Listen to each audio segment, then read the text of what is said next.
It's a new week. We got a You new know, week. we got Got a a new new week.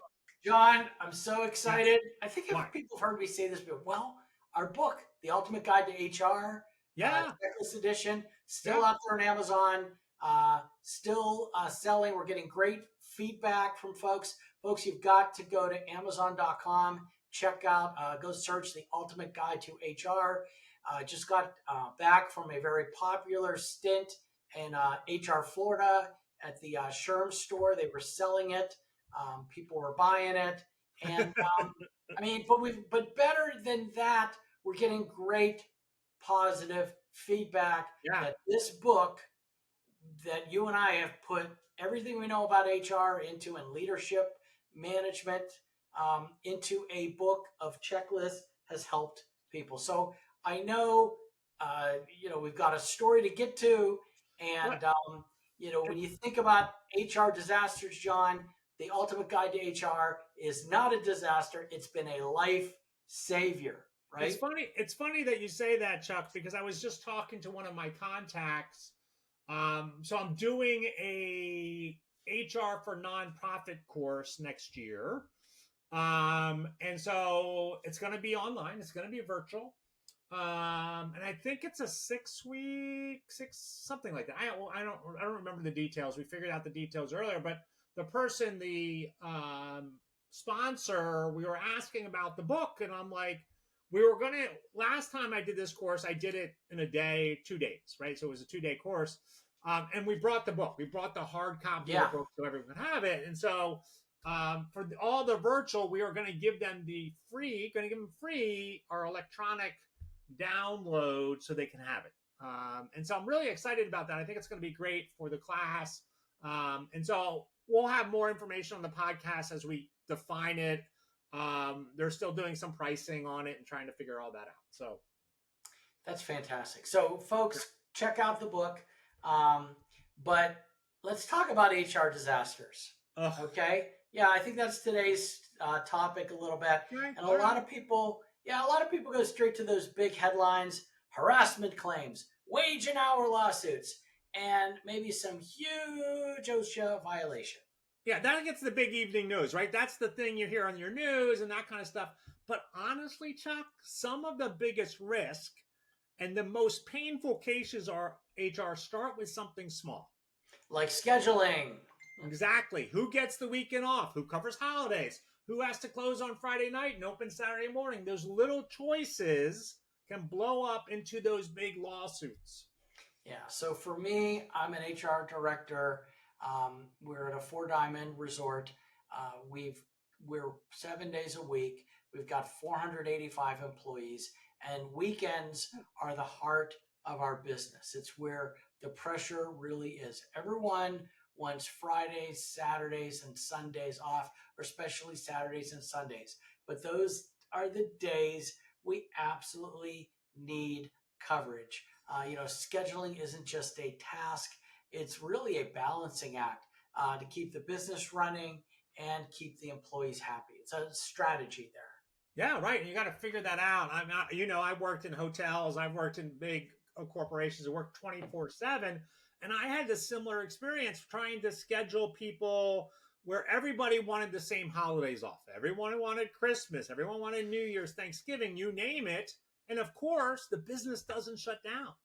I remember sitting there and scheduling a grid and everyone's request in front of me, like kind of spreading that out and realizing that there was no way I'm going to make everyone happy. No matter what I did, someone was going to get upset. Right, right. And that's the reality of HR, right? We're going to have to make the decision for the organization. And so being very careful setting this up can be really important. Yeah, if you try and make everyone happy, you'll make no one happy. Yeah. So if you're not careful in their scheduling decisions, as small as they seem, they can become, and be glad you came to the HR Story podcast today, can become legal issues because it's not just about preference. Sometimes it's about medical needs, family obligations, or like in today's story, religious observations. And when that happens, HR isn't just about juggling preferences. We're dealing with legal rights. Which brings us to today's case, right? In this case, an employee asked for Sundays off for religious reasons. And guess what? The company said yes at first, but then they changed course, and that's when things went downhill. Yeah, so this story will make you feel both sides. James, the employee, trying to honor his faith, and the hotel trying to run a 7-day-a-week operation. So let's walk through what happened. Picture this. We're in Chicago, Omni Hotels, big hospitality employer, lots of moving pieces. And one of their employees, we're going to call him James, was a full-time staff member. Now, James wasn't new. He's been working there steadily. He showed up, did his job, and by most accounts, he was reliable. But James also had a deeply held religious belief. Sunday is his Sabbath. He doesn't work that day.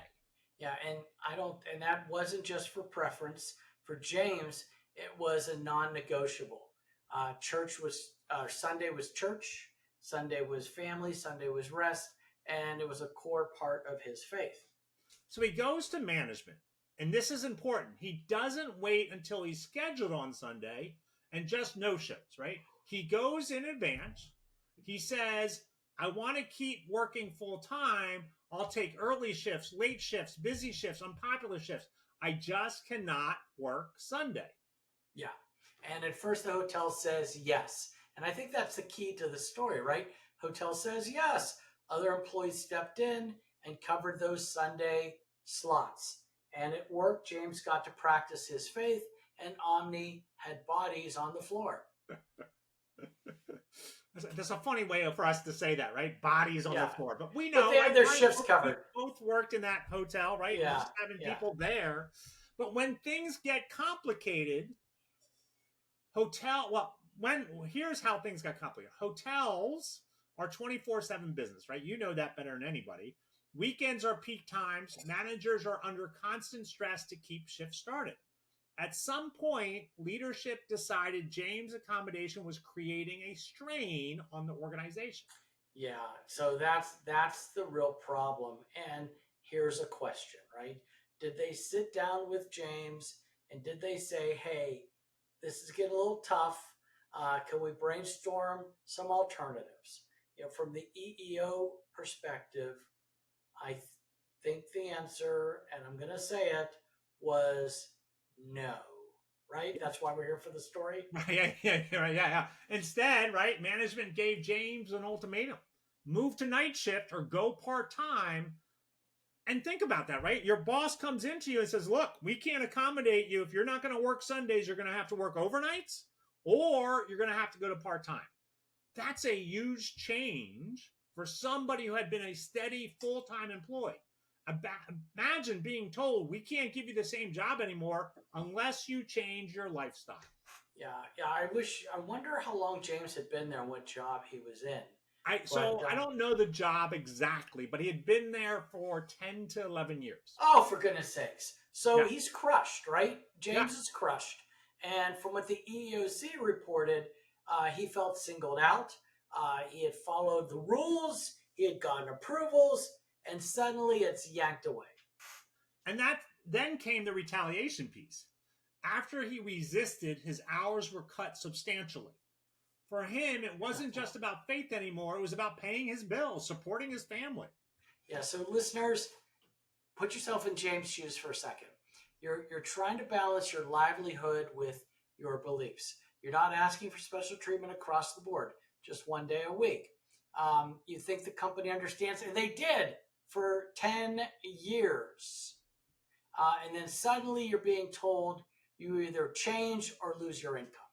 Yeah, and I think one of the changes, and I don't know if we talk about it in the story today, but one of the changes was that his manager left, right? So the manager that had given him that permission left, and now there's more leadership team and that kind of stuff out there as well. But I want our listeners also to think about it from the hotel's perspective, right? Put yourself in the hotel's shoes. Staffing a hotel is tough. Ask Chuck. He'll tell you. He tells me all the time. Yeah. Right? Sundays are critical. If one person doesn't work Sunday, then someone else has to. And maybe that someone else resents it. Maybe the employees start saying, if James doesn't have to work Sundays, why should I? Yeah, and that's the tension. That is the and it's real, I guess you should say, Yep. right? Real. HR folks listening to this right now, if you're in the 7-day week operation, they know exactly what it feels like. Caught between fairness to one new employee and fairness to the rest, plus the business needs. And yet, the law is clear. You can't just pull an accommodation without proving that it's truly a substantial burden. Omni did not do that. And when they cut his hours, that crossed into retaliation. Yeah. I worked for another 7-day a week operation, Universal Studios. I was an operations supervisor. Quick, someone pick that name up. Someone what? Pick that name up. You're name dropping. Oh, yeah. I worked for Universal Studios. Well, I worked for a theme park. Okay, I worked for a theme that's park. great. I love it. I'm just picking on you. Yeah, of course. I like the name drop. Boom. Yeah. So, and I can remember sitting at a job fair one time, and the recruiters. I was not in HR at the time. There's pre-screening people, and I'm seeing some really great candidates come into our queue, so to speak, at this job fair at this high school. I mean, really good looking, professionally dressed, people that want to work in the rides and the shows, and none of them were making it over to the managers, the supervisors for second interviews. Like, what's going on? So I go and I ask, and they said, none of these people can work 7 days a week. I'm like, what do you mean 7 days a week? Well, we were told unless they can work, 7 days, you can't use them. I'm like, wait a second, stop. I'll tell you what, if you could find people that, I said, is there anyone here that just wants to work weekend, like Saturday, Sunday, or even 1 day a week, Sundays? Yeah. They're like, oh yeah, there's a couple of people. I'm like, send them to me. I don't care about the other operational managers. Right. Send them to me. I hired 4 or 5 Sunday only people. They were more than willing to work 10, 11-hour days just on every Sunday. And guess what? I was able to give all the other people that wanted Sundays off. Yeah, that's so great. I say that because I know we're going to get into the legal framework here, but that's the kind of brainstorming you as a company can do. And it's also when there's that miscommunication between HR and what the manager needs, right? And we need to make sure we're having those clear conversations. Like, look, if somebody can just work Sundays, I'll look at them. I'll think about it. I hire them. So I love that you were assertive enough to be like, well, wait a minute, bring them to me. I'll take them. The other thing is the Jehovah's Witnesses, I think they don't work on Friday night to Saturday, but they will work Sunday. Yeah. So let's unpack this overall. So Title VII of the Civil Rights Act, that's the big one here. It requires employers to accommodate an employee's sincerely held religious belief unless doing so creates an undue hardship.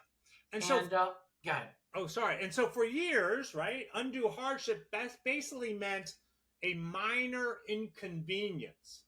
If it cost the company anything extra, employees were like, no, sorry, undue hardship. Yeah. So in 2023, the Supreme Court changed the game in something called Groff versus DeJoy. We actually we did that story. I think on one of our podcasts. Gosh, it was the end of 2023 or 2024. We did that story. I think we dove into it. I know we did. I remember the postal worker. Yeah. So Gerald Groff was a postal worker who didn't want to work on Sundays for religious reasons. The court ruled that employers can't deny religious accommodations just because of a little extra work or small cost. It has to be a substantial burden on the business. Yeah, and so that makes James, in this case, stronger. Omni had already shown the accommodation was possible. That's the whole deal. They've done it for a while, yeah. They had someone else covering Sundays. And that makes it hard to argue later that it was a substantial burden. And then there's the retaliation, right? Title VII doesn't just prohibit discrimination, it also prohibits punishment for someone for asserting their rights. Cutting James' hours after he stood firm, that is textbook retaliation. Yeah. So we have to be careful. Yeah. And let's play this out like HR would. And yeah. I want to do that because you have to remember we have listeners that are like, well, I don't agree. People should, they need to work what they need to work, what we need them to work. That's why we hire them. But remember, he had Sundays off for years, and then maybe a new manager, new general manager, new owner, things changed. But let's imagine you're sitting in that chair when James comes in. What do you do? Okay, so first you engage in the interactive process, which we know from ADA, right? We know that from the interactive. But in this case, you're going to sit down and talk through with the candidate, with the employee, right? And ask questions. What does your Sabbath look like? Is it all day Sunday? Could you work after sundown? Could we adjust shifts? The law doesn't require you to grant the exact request, but you have to try something that works. Yeah. And then once you've granted it, don't assume you're done. If business needs change, you go back to James and say, hey, here's the challenge. Let's figure it out together. Not, sorry, you're part-time now. Right, exactly. And then second, document everything. If the company really did face an undue hardship later, maybe labor shortages, maybe extra costs, they need to be able to show it with data, schedule, cost coverage problems. Courts want proof, not just, well, we didn't like it. We didn't like it, Chuck, so we weren't going to do it. Yeah, and here's where I'm going to add my perspective. First of all, when we different types of the year, weekends are big because even during the people check in and check out on Sundays. It's a thing, right? It's a thing. Right. People check in and check out. And so we need literally every housekeeper to work on Sundays. And so it's tough. But we have a lot of our housekeepers that do. The next thing is we have like a beach cafe type of thing. And, people drive down. People drive from Miami. They go out to lunch on Sunday, dinner on Sunday. They want to go, eat on a beach. Right. On Sunday. And so we need our employees. We need cooks that can work Sunday. And the restaurant's slammed. And when someone asks for Sunday off, it causes those ripple effects everywhere. So we have a number of cooks that don't want to work Sunday. And I'm reading this story now, and I talked to the chef, and I said, well, I was thinking now, maybe what we need to do is we need to figure out a way to rotate Sundays with everyone. Like, look, we got 5 guys. Everyone gets one, has to work one Sunday a month. Let's take a look at, is that possible? Because everyone one Sunday, we literally have no one. So someone has to pick up a shift, and other employees notice if all of these employees are getting Sunday off. Then they'll ask, why does he get Sunday off? I want Sundays for my family. And basically that's where HR has to step in. This isn't favoritism. This is religious accommodation, and it's required by law. And I think that's where the conversation gets tough, right? Because if managers just grumble and make quiet schedule changes, an employee will see it unfair, and then morale drops fast. Yeah, and so let's just run a scenario. Say Omni faced a sudden labor shortage. I don't know, maybe half the staff quit. Wow. Could they revoke James' accommodation? Possibly. If you can show that giving Sundays off now, after the employees quit, means you literally cannot staff the floor, or you're paying constant overtime, or you're turning away business, then that may rise to the substantial burden. But if you still have to show your work, your numbers, your schedules, your costs, and if you still have to talk to James, right? You can't be like, oh, James, you're on the schedule for Sunday. Yeah. Yeah, you still got to talk to them and prep them. So what if multiple employees ask for Sundays off for religious reasons? now you've got a mess, right? You can't give all 3 Sundays off, or all, on everyone Sundays off, business is going to collapse. So that's where undue hardship comes in. You sit down with each employee, explore rotating schedules like I was talking about, okay, or look for volunteers. But there's no feasible way, if there's no feasible way, you've got to document the hardship. Yeah, and then transparency is key. Even if employees don't like the answer, they'll respect the process if they see you tried. Yeah, so another scenario, let's just say retaliation. Managers cut James hours to teach him a lesson. We're going to teach you a lesson. Yeah. And that's retaliation. It's a separate violation, and the EEOC takes it seriously. I've had to coach managers.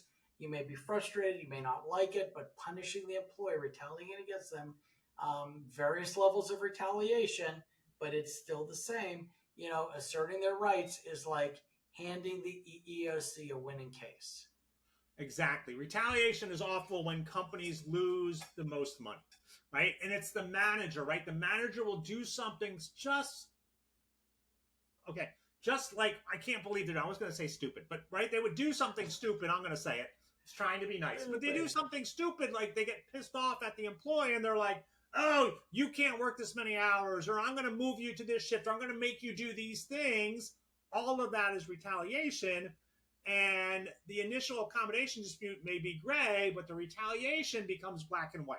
And so we see cases going, yeah, well, maybe that's not, you probably would have been okay, but now that you retaliated, now you're going to end up in court. Yeah, so that's the lesson here. Religious accommodation issues are rarely about one shift. They're about whether your organization respects beliefs and knows how to balance them with business needs. So let's wrap this up, John. What's the lesson in this story? Well, lesson one, right? Once you grant a religious accommodations, don't just pull it back casually. That's a big deal. Yeah. That is the big deal with this particular story. Because when you give it, you're essentially saying, hey, we figured out how to make it work for you. If you yank it away later without a solid reason, it looks like you're backpedaling or worse, discriminating. Exactly. And that's what tripped up Omni, right? They proved it could be done and then decided it couldn't. And without showing real evidence of a burden, the EEOC said, not good enough, Omni. Yeah. So let me take lesson 2. The standard is higher now. That Groff versus DeJoy, the postal worker, undue hardship used to basically mean any extra burden. Not anymore. Now it means substantial, measurable, significant. And HR has to be ready to show their math. If Sundays off means 3 people are working double shifts, or costs are skyrocketing, or service is failing, document it. Numbers, schedules, dollars. Yeah, and if you don't, gosh, we're talking about documentation, but documentation all the time. But if you don't, you're stuck with the accommodation, whether you like it or not. Lesson 3, I'll take. HR job isn't to pick sides. You're not on management sides. You're not on James' sides. You're on the side of compliance, law, and fairness. Yeah, you have an obligation to your employer to do the right thing to protect them. So that is hard, right? Because employees come in hot. And why does James get Sundays off? And managers come in hot. We can't keep doing this, right? You're basically in the middle and no one's happy. And unfortunately, that's the job, right? It's about keeping the dialogue open, exploring creative solutions, and making sure you're consistent across your organization. Yeah, so then there's the lesson 4. Retaliation always makes a bad situation worse. Always. Yeah, and that's part really turned this case into a lawsuit. Cutting James hours was like waving a red flag in front of the EEOC. Here you go! Yeah. And here's the thing. Sometimes managers don't even realize they're retaliating, right? They just think, fine, if he won't work Sundays, I'll just cut his shifts. But the law sees that as punishment for asserting rights. Yeah, it goes to the managers again, right? Which means HR has to train managers constantly. Don't retaliate, don't punch, don't make the employee's life harder just because you're frustrated. Yeah, so let's wrap this up for our listeners and do a recap. Number one, don't revoke an accommodation without rock solid proof of undue hardship. Number two, document. We talk about that all the time. Number three, keep the conversation going. The interactive process never ends. And finally, the fourth one here, never ever retaliate, even when you're annoyed or feeling stuck. If HR gets those right, you'll avoid a lot of headaches and a lot of lawsuits. Yeah, and that's today's HR story. Thanks for listening to the HR Stories podcast, where there's a lesson in every story. See you next week. See you next week, everyone.